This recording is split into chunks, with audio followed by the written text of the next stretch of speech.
The following is a review of the comic and should not be looked at as an endorsement of the creators involved. If you really think it is, bless your heart. Also, the quality of this video is low, so if you're expecting higher standards, go check out someone else. What you see is what you get. Thank you, darlings. Y'all come back now, you hear?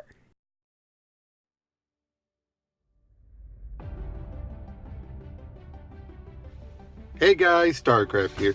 Today we're going to do a little bit of a follow-up to yesterday's video, where last time we saw Fantastic Four: The End, which I've been reminded by Son of Nimrod out there that John Byrne was originally offered to do Fantastic Four: The End. The most logical person to do, besides what we're going to talk about today, and given a chance to wrap up The Last Galactus story. Unfortunately, he could not, and given how Byrne's been notorious for not getting along with people, and given some of the stuff with Starlin, and this guy's dealing with Starlin, he would having to deal with Tom Brevoort, and he refused. I don't blame him. But still, we got a good story out of it anyway, still, was Alan Davis. But the other more likely person to do it would have been Stan Lee, with The Last Fantastic Four story, with artwork by John Romita Jr., who is pretty good at getting the Kirby style in his own way, though. And this is a pretty good final story. But and I would say though, the Alan Davis one felt like it was still trying to deal with the continuity it had.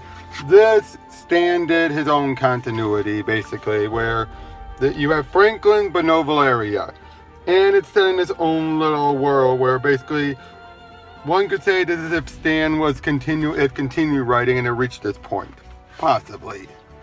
But yeah, this goes very different yet very similarly to all 6 issues of the Fantastic Four: The End. We open up with a bird falling down to its death.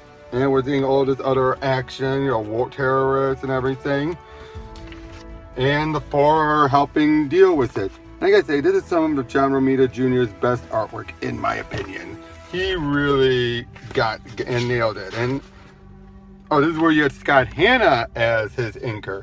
But I love it then how Johnny fries the gun, and then Ben comes in with a very perfect, "It's clobbering time."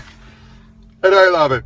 "Sorry we took so long, Raid. Yeah, whole 10 minutes. We must be getting old." They don't look it, of course, and given how Franklin looks later on, yeah.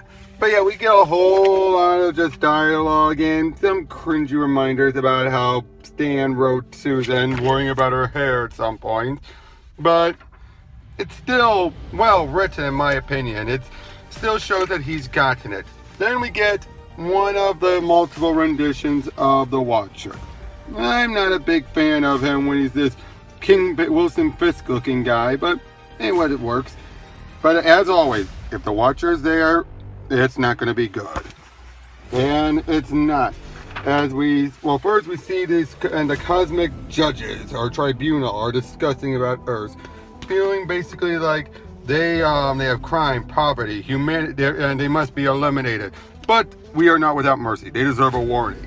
So they send it there, and soon arrives the Adjudicator. Look how huge that thing is. And it is very much a Kirby-like design. And again, that is something that John Romita Jr. is good at doing. And hold on. Sorry about that. Lighting. Sun got covered by the clouds. But yeah, it basically explains like, "I come from the Cosmic Tribunal. It is not my voice you hear, but my thoughts. We of the Cosmic Tribunal have no need for speech. We live and rule by thought alone. We have determined to end the existence of mankind, but the Cosmic Tribunal is merciful. I have come to grant you 1 week and 1 Earth week of life before the end." I'll just leave it like that. "I am the Adjudicator. That is my message." And basically he projects himself all over. It's a solid stop projection though. But then when he also realized, like, "I was not prepared for how small humans are. but there is no need for me to be so large. As he shrinks himself down to being relatively tall, but yeah, there are people freaking out, but you also have people coming with cameras that, did you not understand my message? Return to your home, your family, your time is so limited. Okay, that's funny. But yeah, we have everyone in the Marvel Universe trying to figure out what to do. And even Namor comes charging in because those seas have been boiling thanks to the Adjudicator. And he's wanting to figure out what's wrong. And, well, Reed eventually directed and shows him all about the Adjudicator. But Namor, just being the hothead, goes in, attacks him, and gets brought down. Even admitting, like, Reed's like, I hate to say I told you so, then do not. I need no preaching from you. Still, you were right.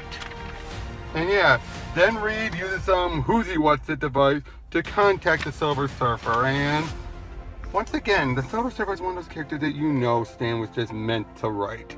Because he really gets that philosophical side that he introduced to the character. As he hears the contact and comes in, you have even humanity trying to fight against the Adjudicator. Not very well, and given his psychic abilities, is able to cause people to get thrown off. But then you even have Doom coming in, trying to save everything. In his usual fashion, it's like, if Richards can't do it, I'll do it! And he gets blasted for his troubles. Then, basically, Johnny and Ben all start going in for an attack. And soon, all the Avengers come in. And like I said, I love it how the Adjudicator just stands there and takes it.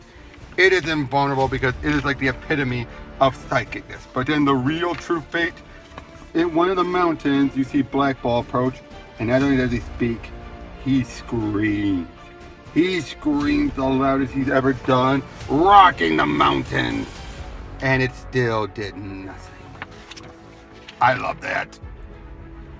Then the four decide we need to regroup and figure things out. And of course, people are panicking, saying, "Oh, why are you panicking?" And Spidey at least helps me web shoot something that helps things out. But then, who should come thanks to the Silver Surfer getting him involved? But Galactus, who in this is relatively chilled out. But yeah, Reed and Surfer talk to him, ask him a question, and Surfer heads off. But not before meeting up with his love, Shalabal, to give her one goodbye in case he should not come back. Then Johnny snaps as he just tries to go all full Nova Force and Supernova on him.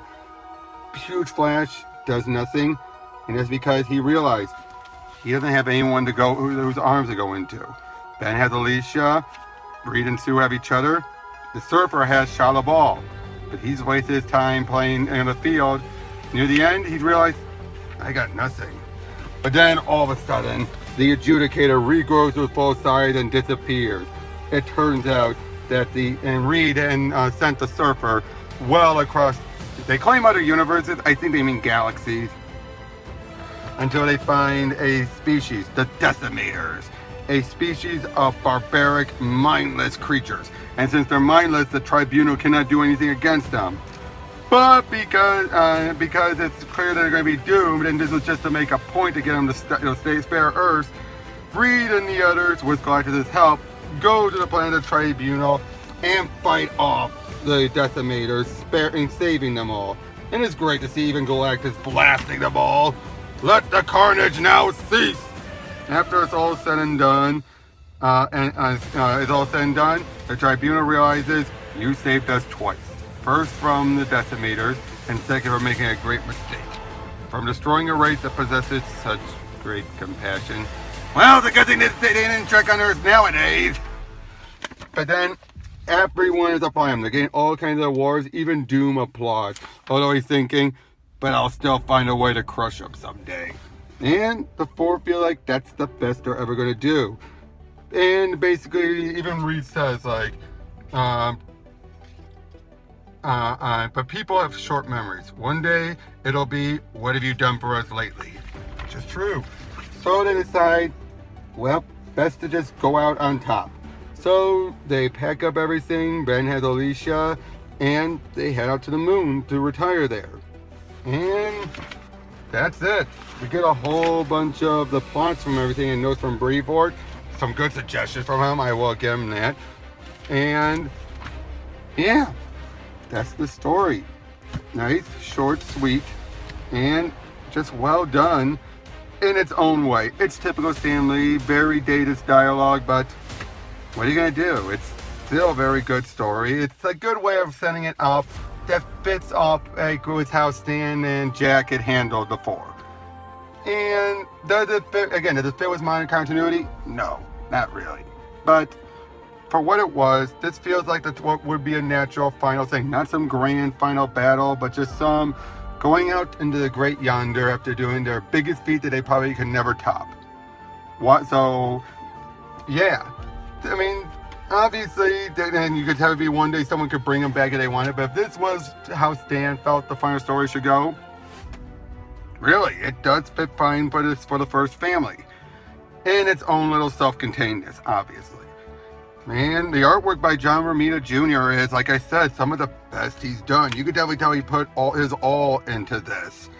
And it is very good. No quirkiness in the face. Scott Hanna's inking was very good. And yeah, nothing much else to say on this one. Okay, sorry, I saw something. That's really all I gotta say. But next video, we're gonna go a little bit more balls to the wall insanity.